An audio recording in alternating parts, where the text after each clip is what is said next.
नमस्कार बच्चों, आप सभी का आपके ऑनलाइन क्लासेस में स्वागत है।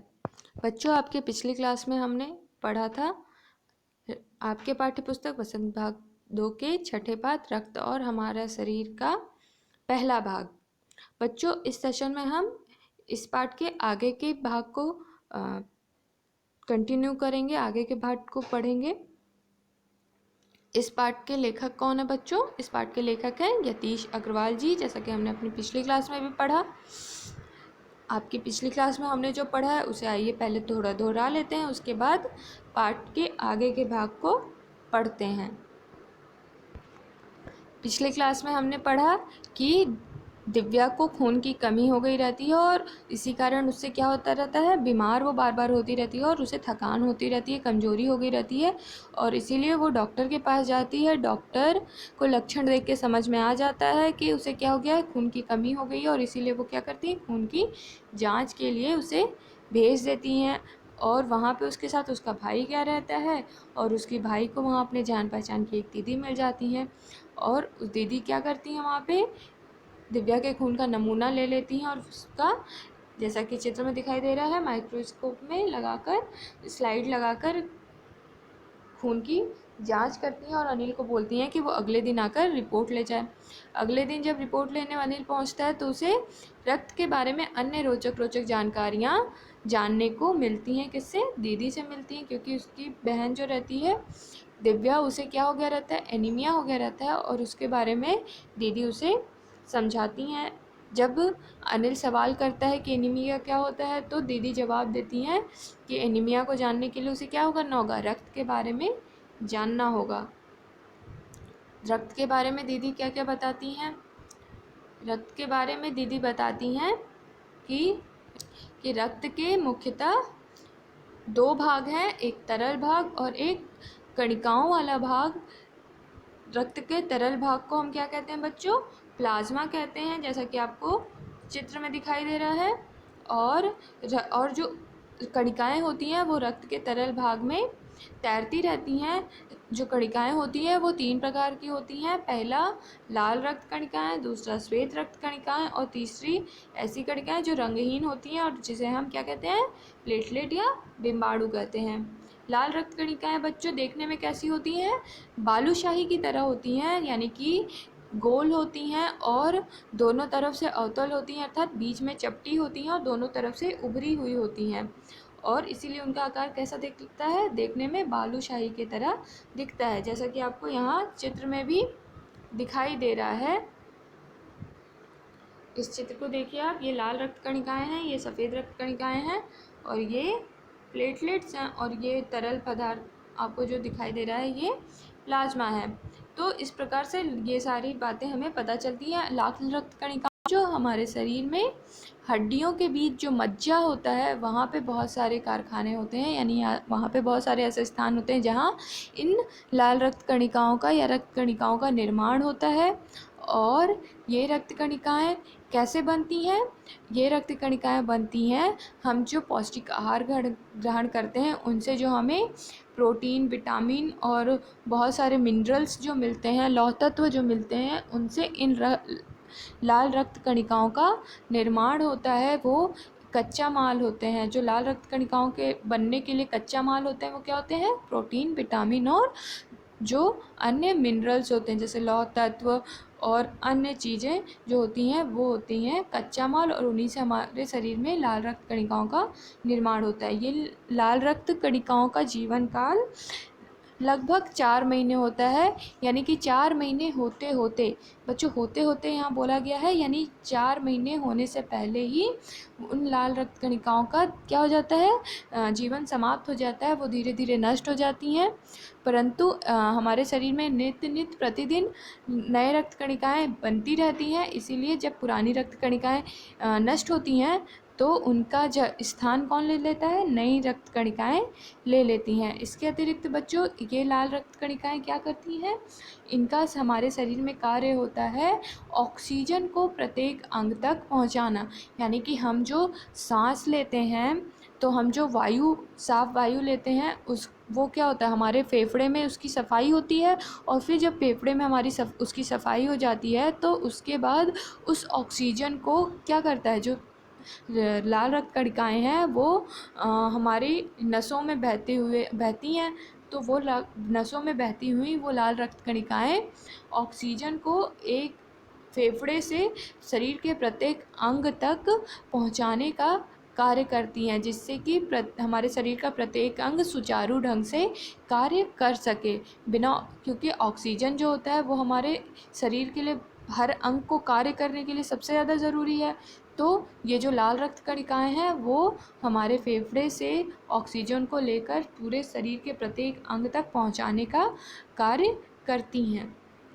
तो इस प्रकार से बच्चों यहाँ तक हमने पढ़ा कि हमारे जो रक्त हैं उसके कितने अवयव हैं, और वो उन अवयवों में जो लाल रक्त कणिकाएँ हैं उनका हमारे शरीर में क्या काम है, उनका जीवन काल कितना है, और वो कैसे उनका निर्माण होता है, इन सारी चीज़ों के बारे में हमने पढ़ा। इसके बाद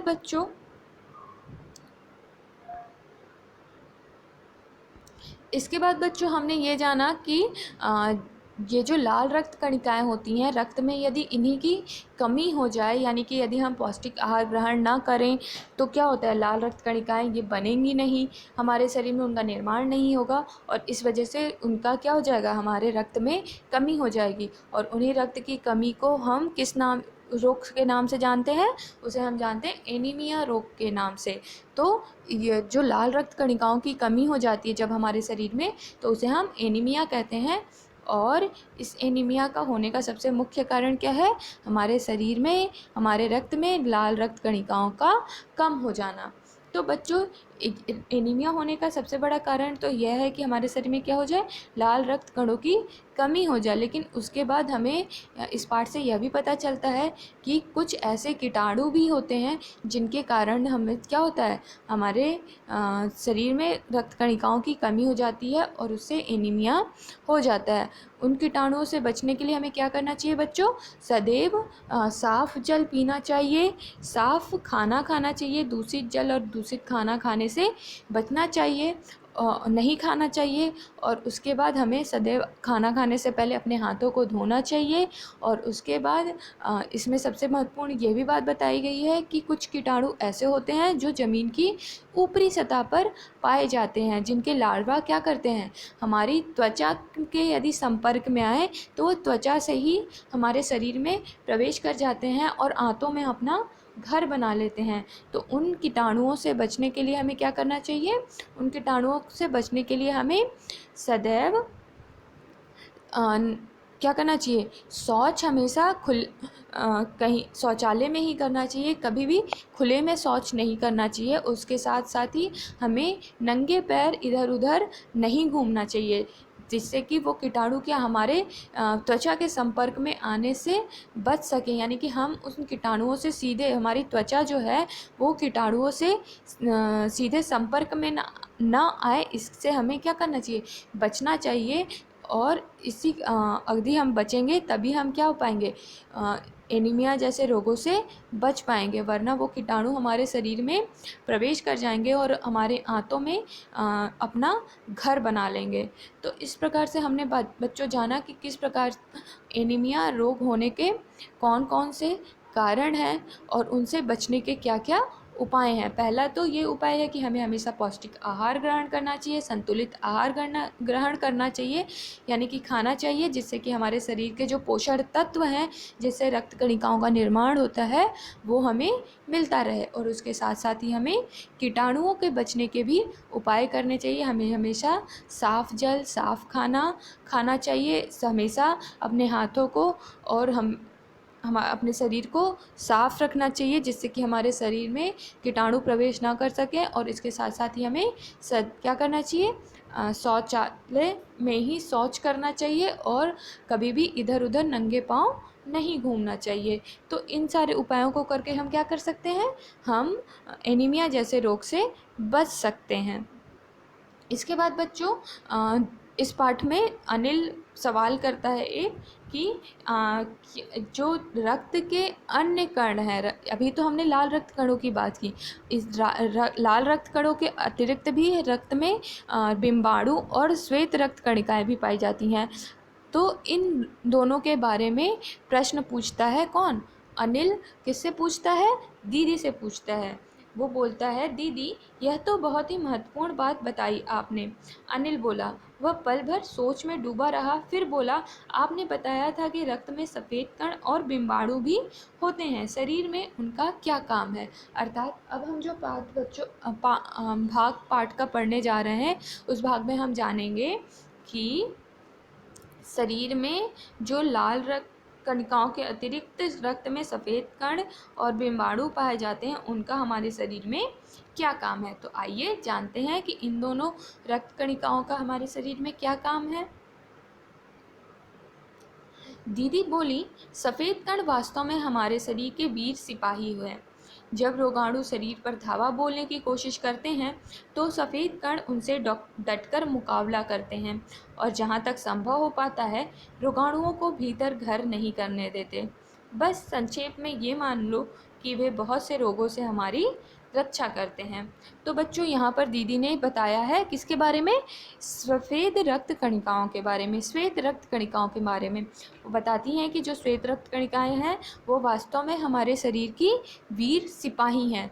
जैसे बच्चों हमारे देश के जो सीमा स्थल हैं, यानी कि जो बॉर्डर्स हैं, उस पर क्या सैनिक लगे रहते हैं, सिपाही लगे रहते हैं, और वो क्या करते हैं? दुश्मनों को हमारे देश में रोकने से बचाते हैं, देश में हम दुश्मनों को घुसने से रोकते हैं।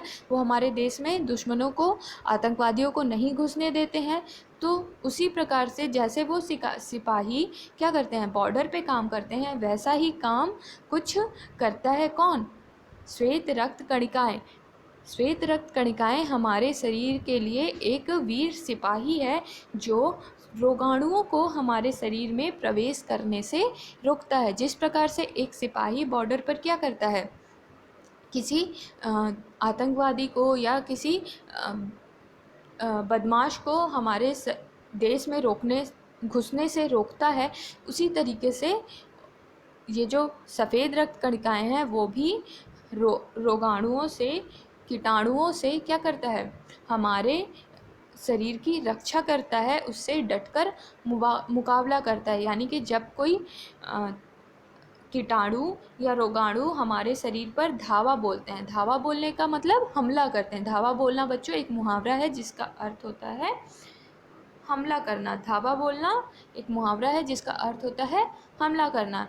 तो जब कोई रोगाणु या कीटाणु हमारे शरीर पर क्या करते हैं? हमला करते हैं, तो ये हमला करने की कोशिश करते हैं, तो जो सफ़ेद रक्त कणिकाएं हैं वो उनका डटकर मुकाबला करते हैं, यानी उनका वो मुकाबला करते हैं, उनसे लड़ते हैं, उन कीटाणुओं से लड़ते हैं, और जहाँ तक संभव हो पाता है यानी कि अपनी पूरी शक्ति लगाकर वो सफ़ेद रक्त कण क्या करते हैं? उन रोगाणुओं को हमारे शरीर में प्रवेश करने से रोकते हैं। और संक्षेप में बस दीदी यही कहती हैं कि ये जो सफ़ेद रक्त कणिकाएं हैं वो क्या करती हैं? बहुत सारे रोगों से हमारी रक्षा करती हैं। यानी कि जिस प्रकार से बॉर्डर पर एक सिपाही, एक जवान, सेना का जवान क्या करता है?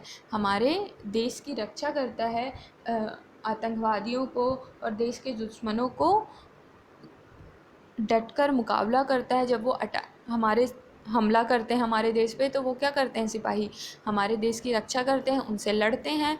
तो ठीक वही काम सफ़ेद रक्त कणिकाओं का भी हमारे शरीर में है। वो सफ़ेद रक्त कणिकाएं हमारे शरीर की सिपाही हैं। वो क्या करती हैं? कीटाणुओं से, रोगाणुओं से हमारे शरीर की रक्षा करती हैं, उनसे डटकर मुकाबला करती हैं, और जहाँ तक संभव हो पाता है वो रोगाणुओं या कीटाणुओं को हमारे शरीर में रोकने का कार्य, घुसने से रोकने का कार्य करती हैं। तो बच्चों यहाँ हमने जाना कि सफ़ेद रक्त कणिकाओं का कार्य क्या है? हमारे शरीर में कीटाणुओं या रोगाणुओं को घुसने से रोकना उनका कार्य है, और हमारे शरीर को रोगों से बचाना ही कार्य है किसका? हमारे रक्त में पाए जाने वाले सफ़ेद रक्त कणिकाओं का। तो बच्चों यहाँ पर आपको ये बात स्पष्ट हो गई। अब आइए जानते हैं कि बिम्बाणु का क्या कार्य है। दीदी कहती हैं, और बिम्बाणुओं का काम होता है चोट लगने पर रक्त जमाव क्रिया में मदद करना। रक्त के तरल भाग प्लाज्मा में एक विशेष किस्म की प्रोटीन होती है जो रक्त वाहिका की कटी फटी दीवार में मकड़ी के जाले के समान एक जाला बुन देती हैं। बिम्बाणु इस जाले से चिपक जाते हैं और इस तरह दीवार में आई दरार भर जाती है जिससे रक्त बाहर निकलना बंद हो जाता है। बच्चों आप लोग यहाँ ध्यान दीजिएगा, यहाँ बिम्बाणु लिखा हुआ है, यहाँ पर एक अनुस्वार बिंदु होगा यानी कि वो बिम्बाणु होगा। तो यहाँ पर भी बच्चों ध्यान दीजिएगा, यहाँ पर भी वो बिंदु नहीं है, यहाँ पर एक अनुस्वार जो चिन्ह होता है वो लगेगा और बिम्बाणु ये हो जाएगा यहाँ पर भी और यहाँ पर भी। तो बच्चों यहाँ पर बताया जा रहा है कि दीदी कहती हैं कि जो बिम्बाणु होते हैं उनका कार्य क्या होता है। उनका कार्य होता है चोट लगने पर रक्त जमाव क्रिया में मदद करना है। यानी कि जो हमारे शरीर में प्लेटलेट्स होते हैं, जो प्लेटलेट्स कण होते हैं या जो बिम्बाणु कण होते हैं, वो क्या करते हैं हमारे शरीर में जब रक्त बहता है तो रक्त को बहने से रोकने के लिए, रक्त को बहने से उनको रोकने के लिए, उनको जमाने के लिए क्या करते हैं, ये रक्त बिम्बाणु कार्य करते हैं। यानी कि बच्चों यदि हमारे शरीर से अभी कभी मान लो चोट लग जाए और रक्त लगातार बहता रहे तो क्या होगा, हमारे शरीर का धीरे धीरे पूरा रक्त बह जाएगा, रक्त बहना रुकेगा ही नहीं। तो उस तरीके से तो हमारे शरीर का सारा खून ही निकल जाएगा। तो इसीलिए हमारे शरीर में कुछ ऐसे भी कण हैं जो हमारे शरीर को क्या करते हैं, रक्त को, यदि रक्त बहने लगता है, हम कहीं चोट लग जाए तो वहाँ से रक्त यदि शरीर से बाहर निकलने लगता है तो वो जो बिम्बाणु हैं, वो जो कण हैं, रक्त कणिकाएं हैं, वो क्या करते हैं शरीर में हमारे रक्त को जमाने का कार्य करते हैं। यानी बहते हुए रक्त को वो जमाने का कार्य करते हैं जिससे कि हमारे शरीर से बहुत अधिक मात्रा में रक्त ना बहे। तो जो बिम्बाणु कण होते हैं वो चोट लगने पर रक्त जमाव क्रिया में मदद करते हैं। आगे बताती हैं दीदी कि रक्त का जो तरल भाग होता है प्लाज्मा, उसमें एक विशेष प्रकार की प्रोटीन पाई जाती है जो रक्त वाहिका में कटी फटी दीवार में मकड़ी के जाली के समान एक जाला बुन देती हैं। यानी कि बिम्बाणु अकेले रक्त बहाव जमाव का कार्य नहीं करता, बल्कि जो प्लाज्मा होता है यानी हमारे रक्त का जो तरल पदार्थ भाग होता है उसमें एक विशेष किस्म की प्रोटीन होती है और वो प्रोटीन ही क्या करती है, रक्त वाहिका यानी कि जिसमें हमारी रक्त बहती है, जिन नसों में, यदि उसमें वो कट जाए और रक्त बहने लगे तो जो वो प्लाज्मा में पाई जाने वाली प्रोटीन है वो रक्त वाहिका की दीवार पर एक मकड़ी के जाले के समान एक जाला बुन देती है जिससे कि क्या होता है,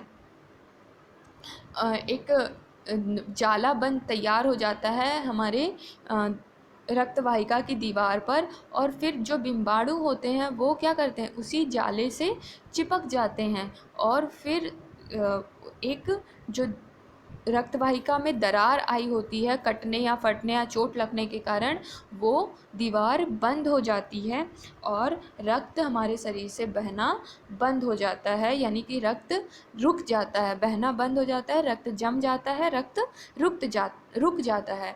तो इस प्रकार से जो बिम्बाणु होते हैं वो प्लाज्मा में पाए जाने वाले एक प्रोटीन के साथ कार्य करके, दोनों एक साथ कार्य करके क्या करते हैं, रक्त को चोट लगने पर बहने से रोकते हैं, रक्त का जमाव का कार्य करते हैं। तो बच्चों यहाँ से हमने अब हमारे रक्त में जो पाए जाने वाले सारे तत्व हैं उनके बारे में जाना कि वो रक्त हमारे शरीर में किस प्रकार से क्या क्या कार्य करते हैं। हमने जाना कि लाल रक्त कणिकाएं हमारे शरीर में क्या करती हैं, हमारे अंगों में हमारे प्रत्येक अंग तक ऑक्सीजन पहुंचाने का कार्य करती हैं। इसके अतिरिक्त जो सफ़ेद रक्त कणिकाएं होती हैं वो क्या करती हैं, वो हमारे शरीर की सिपाही होती हैं, वीर सिपाही होती हैं जो रोगों से क्या करती हैं, हमारे रोगाणुओं से हमारे शरीर की रक्षा करती हैं, उनसे लड़ती हैं, उनका डटकर मुकाबला करती हैं। वो हमारे शरीर की रोग प्रतिरोधक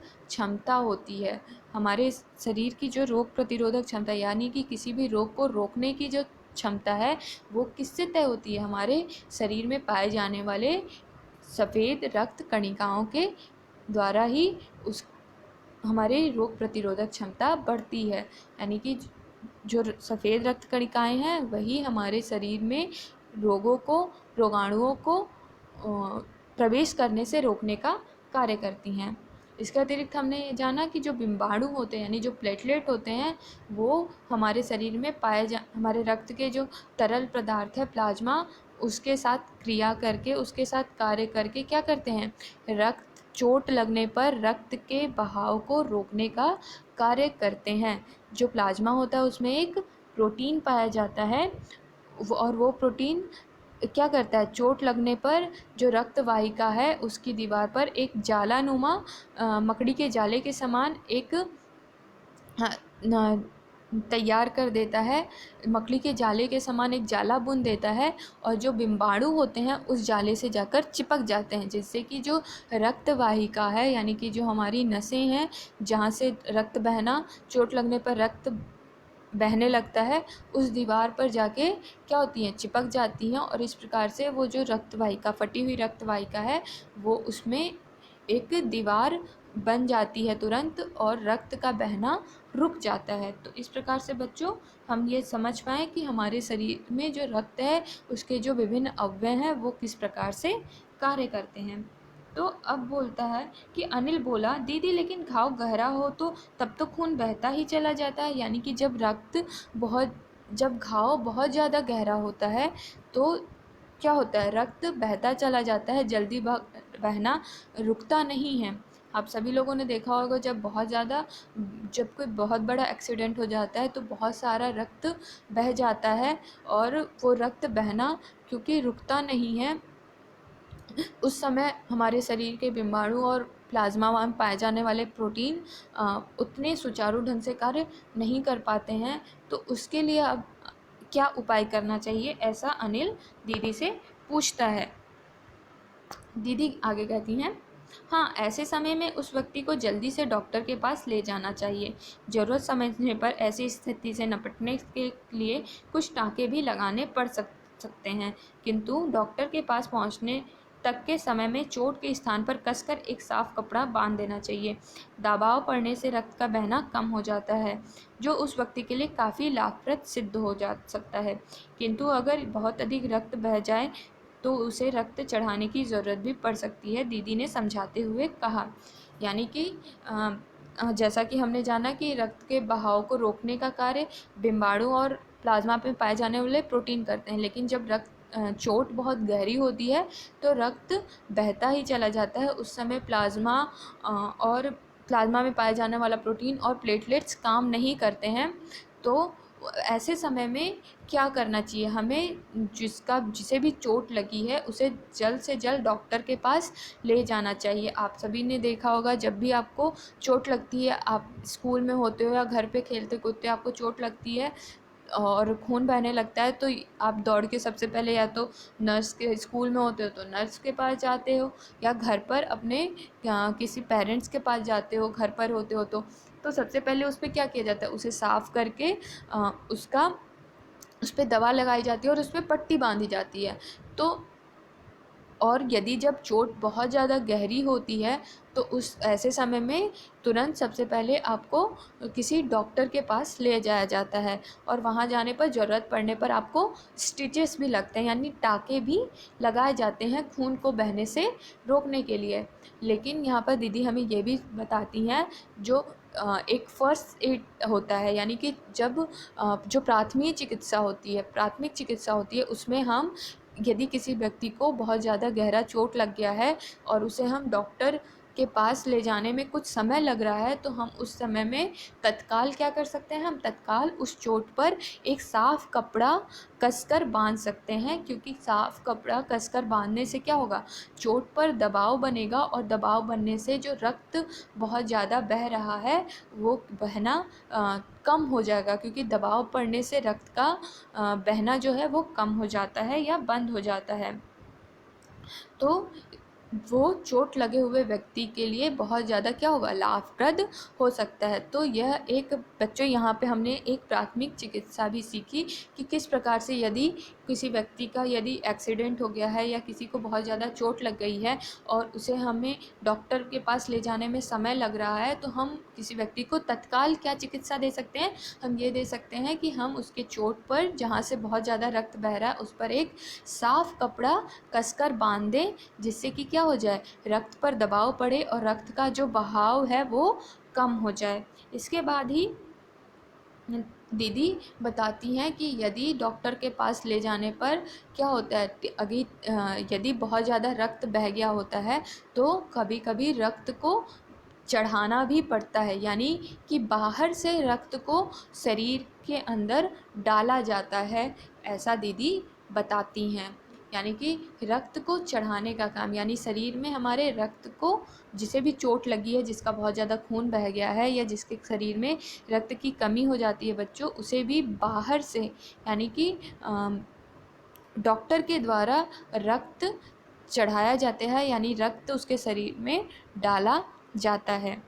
बच्चों आप लोग यहाँ चित्र में भी देख रहे होंगे, यहाँ क्या हो रहा है, रक्त को किसी व्यक्ति के से निकाला जा रहा है और उसे फिर ज़रूरत पड़ने पर किसी अन्य व्यक्ति के शरीर में डाला जाएगा।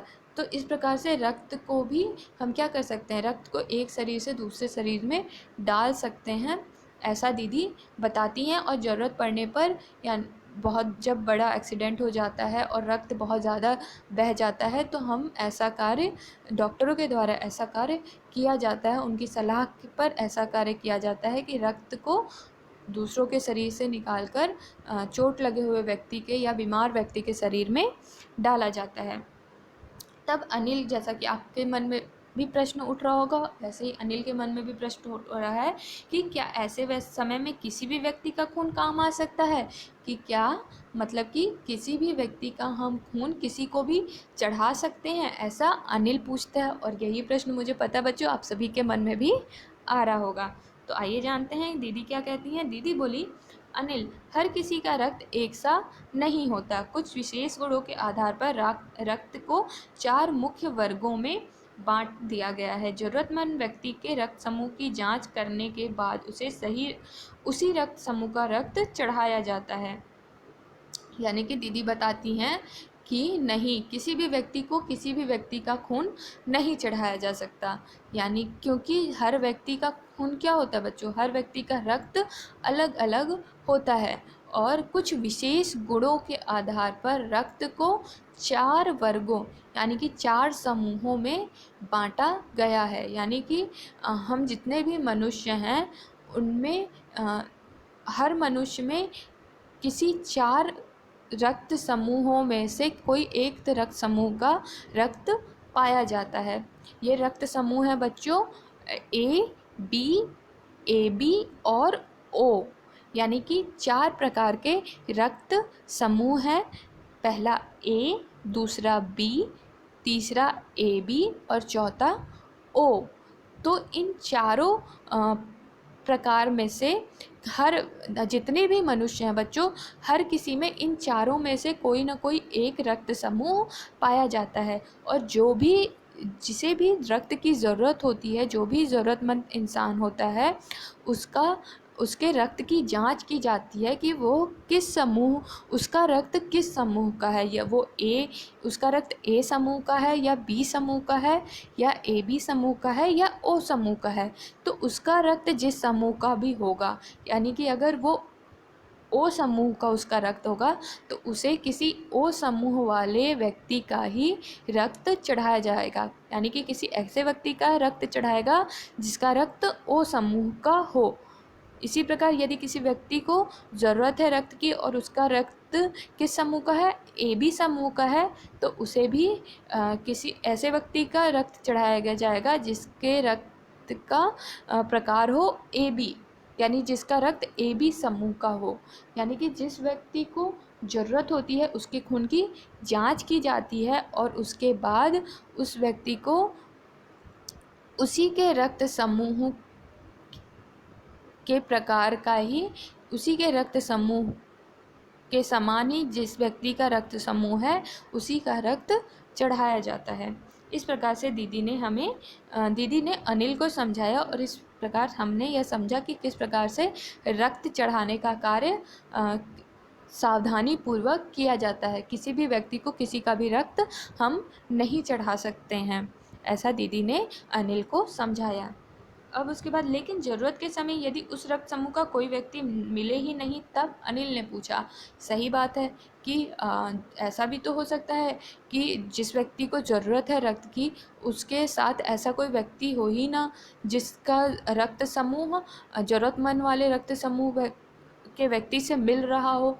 तो आगे देखते हैं, दीदी उस समय में वैसी आपात स्थिति में, यानी कि ऐसी अचानक उत्पन्न हो गई स्थिति में क्या किया जाता है, डॉक्टर क्या करते हैं।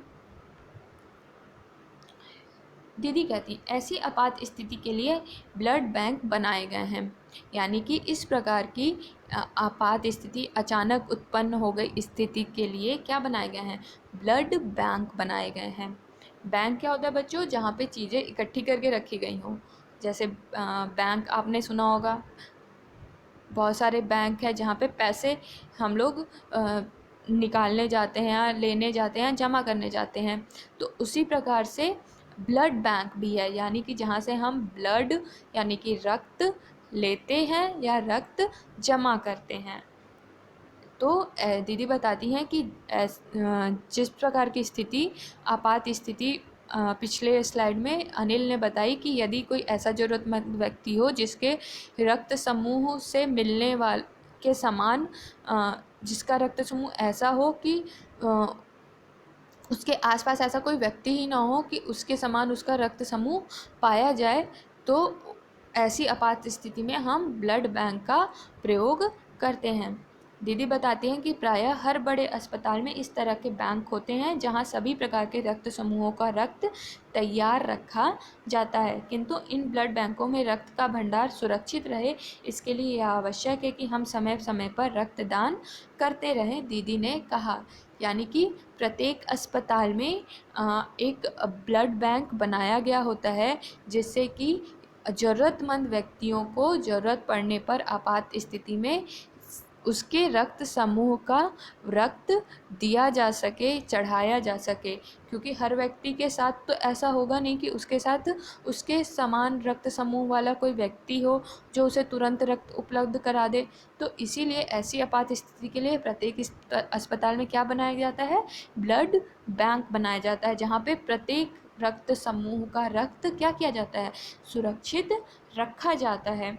लेकिन दीदी आगे ये भी बात कहती हैं कि प्रत्येक रक्त भंडार सुरक्षित रहे, यानी कि ब्लड बैंक में रक्त का भंडार हमेशा सुरक्षित रहे, बना रहे, इसके लिए क्या ज़रूरी है, इसके लिए यह ज़रूरी है कि समय समय पर जो मनुष्य हैं या जो व्यक्ति हैं वो क्या करते हैं, रक्त का दान करते रहें। बच्चों आप सभी ने सुना होगा जो रक्तदान होता है वो महादान होता है, यानी कि यदि हम ज़रूरत पड़ने पर ज़रूरतमंद को रक्त दान करते रहें या समय समय पर अपने रक्त को ब्लड बैंकों में दान देते रहें, तो उसका प्रयोग आपात स्थिति में डॉक्टरों के द्वारा ज़रूरतमंद इंसानों के लिए किया जाता है और किया जा सकता है।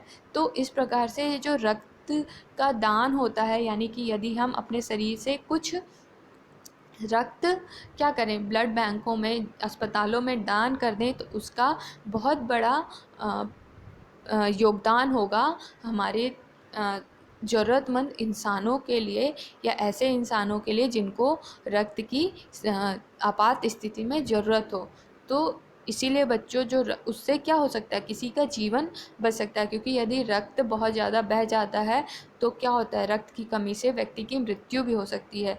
तो ऐसी स्थिति से बचने के लिए हमें रक्त का समय समय पर दान करते रहना चाहिए, ताकि जो अस्पतालों के ब्लड बैंक है उनमें प्रत्येक रक्त समूह का रक्त भंडार बना रहे और ज़रूरत पड़ने पर प्रत्येक मनुष्य को उसके रक्त समूह का रक्त प्राप्त हो सके, मिल सके।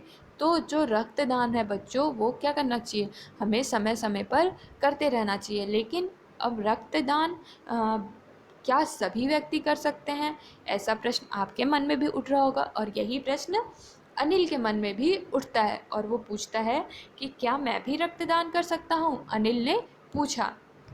आइए जानते हैं दीदी इसका क्या जवाब देती हैं। क्या प्रत्येक व्यक्ति या प्रत्येक आयु वर्ग का व्यक्ति रक्तदान कर सकता है? आइए देखते हैं। दीदी कहती हैं नहीं, अभी तुम छोटे हो, 18 वर्ष से अधिक उम्र के स्वस्थ व्यक्ति ही रक्तदान कर सकते हैं। एक समय में उनसे लगभग 300 मिलीलीटर रक्त ही लिया जाता है। प्रायः यह समझा जाता है कि रक्तदान करने से कमजोरी हो जाएगी, किंतु यह विचार बिल्कुल निराधार है। हमारा शरीर इतना रक्त तो कुछ ही दिनों में बना लेता है। वैसे भी शरीर में लगभग 5 लीटर खून होता है। इसमें से यदि कुछ रक्त किसी ज़रूरतमंद व्यक्ति के लिए जीवन दान बन जाए तो इससे बड़ी बात क्या होगी, दीदी समझाते हुए बोली। तो बच्चों, दीदी ने यहाँ हमें बताया कि प्रत्येक व्यक्ति रक्तदान नहीं कर सकता। जैसा कि अनिल ने पूछा कि क्या वो रक्तदान कर सकता है, तो दीदी ने उन्हें साफ मना कर दिया कि नहीं, वो रक्तदान नहीं कर सकता है, क्योंकि वो क्या है, अभी छोटा है। रक्तदान करने की एक निश्चित आयु है, उस निश्चित आयु से ऊपर के व्यक्ति ही क्या कर सकते हैं, रक्तदान कर सकते हैं। यानी कि 18 वर्ष या 18 वर्ष से ऊपर के व्यक्ति ही क्या कर सकते हैं, रक्तदान कर सकते हैं। और एक व्यक्ति से एक समय में 300 मिलीलीटर रक्त ही लिया जाता है। बच्चों, यहाँ पर आप ध्यान दीजिएगा, बहुत लोग ऐसा भी समझते हैं, एक मिथ भी सभी लोगों के मन में होता है कि क्या होता है, हमारे शरीर में रक्त यदि हम दान करें तो हमारे शरीर में कमज़ोरी हो जाएगी। लेकिन ऐसा क्या है, ऐसा ये मिथ है, यह बिल्कुल निराधार बात है, यह बिल्कुल मिथक बात है। हमारे शरीर में लगभग प्रत्येक मनुष्य में 5 लीटर खून होता है प्रत्येक व्यक्ति के शरीर में। और यदि हम एक बार में 300 मिलीलीटर खून रक्त का दान भी कर दें तो उससे हमारे शरीर पर कोई फ़र्क नहीं पड़ेगा, क्योंकि हमारे शरीर में नित्य प्रतिदिन क्या होगा, नया खून, नए रक्त कणिकाएँ बनते रहते हैं। और यदि हम अपने शरीर में से इतना ज़्यादा जो हमारे शरीर में खून पाया जाता है, 5 लीटर खून पाया जाता है, और उसमें से यदि हम एक छोटा सा अंश यानी कि 300 मिलीलीटर अंश यदि दान कर दें तो उससे क्या होगा, किसी ज़रूरतमंद इंसान का जीवन बच सकता है, किसी ज़रूरतमंद इंसान को जीवन दान मिल सकता है। तो इसीलिए बच्चों, हमें अपने आसपास के इंसानों को क्या करना चाहिए, जागरूक करना चाहिए। उन्हें इस प्रकार के मिथकीय बातों से कि रक्तदान करने से कमज़ोरी हो जाएगी, इस प्रकार के मिथक बातों से सचेत करना चाहिए, और सबको प्रेरित करना चाहिए कि हम अधिक से अधिक रक्तदान करें, जिससे ज़रूरत पड़ने पर अधिक से अधिक लोगों की जान बचाई जा सके, अधिक से अधिक लोगों की जीवन की रक्षा की जा सके। बच्चों, मैं आप सभी से उम्मीद करती हूँ कि आप लोग भी अपने आसपास के लोगों को रक्तदान करने के लिए अवश्य प्रेरित करेंगे। आगे अनिल बोलता है कि फिर तो बड़ा होने पर मैं नियमित रूप से रक्तदान किया करूँगा। यानी कि अनिल ये कहता है कि जब वो बड़ा हो जाएगा, यानी 18 वर्ष से अधिक आयु का हो जाएगा, वो नियमित रूप से यानी कि नियमानुसार रक्त का दान किया करेगा। शाबाश अनिल, डॉक्टर दीदी ने अनिल की पीठ ठोकना मुहावरा है बच्चों, यानी कि शाबाशी देते हुए अनिल को कहा कि हाँ ज़रूर अनिल, बहुत अच्छा, तुम ज़रूर बड़े होकर नियमित रूप से नियमानुसार क्या करना, रक्तदान करना। तो इस प्रकार से बच्चों, हमने यहाँ पर यह पाठ पूरा पढ़ लिया, और इस पाठ से हमने यह जाना कि किस प्रकार से रक्त हमारे शरीर के लिए महत्वपूर्ण है, हमारे शरीर में रक्त किस प्रकार से कार्य करता है और रक्त के कितने अवयव हैं और वो अवयव किस प्रकार से हमारे रक्त में कार्य करते हैं, वो किस प्रकार से उनका निर्माण होता है और किस प्रकार से ब्लड बैंकों से हमें ज़रूरतमंद इंसानों को रक्त मिल सकता है या फिर हम ज़रूरतमंद इंसानों के लिए रक्त को सुरक्षित दे सकते हैं। ये सारी बातें हमने सीखी। और बच्चों, आप लोग की जानकारी के लिए बता दी जाए कि जो रक्त दान का बहुत सारे जगहों पर शिविर भी लगते हैं, यानी कि जगह जगह पर समय समय पर आयोजन भी किए जाते हैं, जिससे कि हम रक्त का दान कर सकें और ब्लड बैंकों में अधिक से अधिक प्रत्येक वर्ग समूहों के रक्तों को सुरक्षित रखा जा सके। और हमने यह भी जाना कि प्रत्येक व्यक्ति के शरीर में लगभग 5 लीटर रक्त पाया जाता है। बच्चों, मैं इस बात को पुनः, जो लाल रक्त कणिकाएं हैं बच्चों, उनका कार्य क्या होता है? उनका कार्य होता है हमारे शरीर में ऑक्सीजन को प्रत्येक अंग तक पहुंचाना। लाल रक्त कणिकाओं का काम होता है शरीर में ऑक्सीजन को प्रत्येक अंग तक पहुंचाने का कार्य करते हैं लाल रक्त कणिकाएं। इसी प्रकार से बच्चों, हम ये भी जानते हैं कि जो सफ़ेद रक्त कणिकाएं हैं या श्वेत रक्त कणिकाएं हैं, वो क्या करती हैं? हमारे शरीर में रोगाणुओं से हमारे शरीर की रक्षा करने का कार्य करती हैं। और जो बिम्बाणु होते हैं वो रक्त जमाव क्रिया में काम आते हैं, वो रक्त जमाव क्रिया करने का कार्य करते हैं। तो इस प्रकार से बच्चों, हमने रक्त के से जुड़े हुए विभिन्न तथ्यों को और विभिन्न चीज़ों को, हमारे शरीर से जुड़े हुए चीज़ों को जाना और समझा। आइए इस पाठ के जितने भी कठिन अर्थ हैं उन्हें एक बार और देख लेते हैं, समझ लेते हैं। बच्चों, हमने पढ़ा स्लाइड। स्लाइड का अर्थ होता है कांच की पतली छोटी पट्टिका। एनीमिया रोग का नाम है, जैसा कि हमने बताया, खून की कमी से होने वाली बीमारी। उसके बाद भानुमति का पिटारा। बच्चों, ये एक मुहावरा है जिसमें अनेक वस्तुएं रखी गई हों, इस ऐसी चीज़ को क्या कहते हैं? हम भानुमति का पिटारा कहते हैं। ऐसी चीज़ जिसमें बहुत सारी चीज़ें रखी गई हों या उपलब्ध हों, ऐसी चीज़ों को हम भानुमति का पिटारा कह देते हैं। इसी प्रकार बच्चों, उपयुक्त। उपयुक्त का अर्थ होता है सही। इसके बाद बच्चों, धावा बोलना। धावा बोलना एक मुहावरा है जिसका अर्थ होता है हमला करना। वर्ग। वर्ग शब्द का अर्थ होता है समूह। आपात स्थिति यानी कि अचानक उत्पन्न स्थिति। इसी प्रकार बच्चों, अगला शब्द है निराधार, यानी कि बिना आधार का। निराधार यानी कि बिना आधार का। इसी प्रकार बच्चों, शब्द है नियमित। नियमित का अर्थ होता है नियम पूर्वक। इसी प्रकार बच्चों, दूषित। दूषित का अर्थ होता है बच्चों गंदा। इसी प्रकार बच्चों, अगला शब्द है दस्तक देना। बच्चों, ये शब्द नहीं है, ये मुहावरा है। दस्तक देना एक मुहावरा है जिसका अर्थ होता है आना, पधारना, या किसी के दरवाजे पर जाकर हम खटखटाते हैं, दरवाज़ा खटखटाते हैं या उसके दरवाजे पर पहुंचते हैं, तो उसे हम कहते हैं दस्तक देना। इसी प्रकार बच्चों, पीठ ठोकना। पीठ ठोकना भी एक मुहावरा है जिसका अर्थ होता है शाबाशी देना। तो आज के सेशन के लिए बच्चों इतना ही। अगले भाग में हम इस पाठ से जुड़े हुए प्रश्न अभ्यास को हल करेंगे। मुझे उम्मीद है बच्चों आप सभी ने इस पाठ को अच्छे से समझा होगा। हमारे शरीर में रक्त का क्या उपयोग है, रक्त किस प्रकार से कार्य करता है और रक्त के क्या क्या अवयव हैं और वो किस तरीके से कार्य करते हैं, उनका निर्माण कैसे होता है, ये सारी चीज़ें आपने समझी होंगी।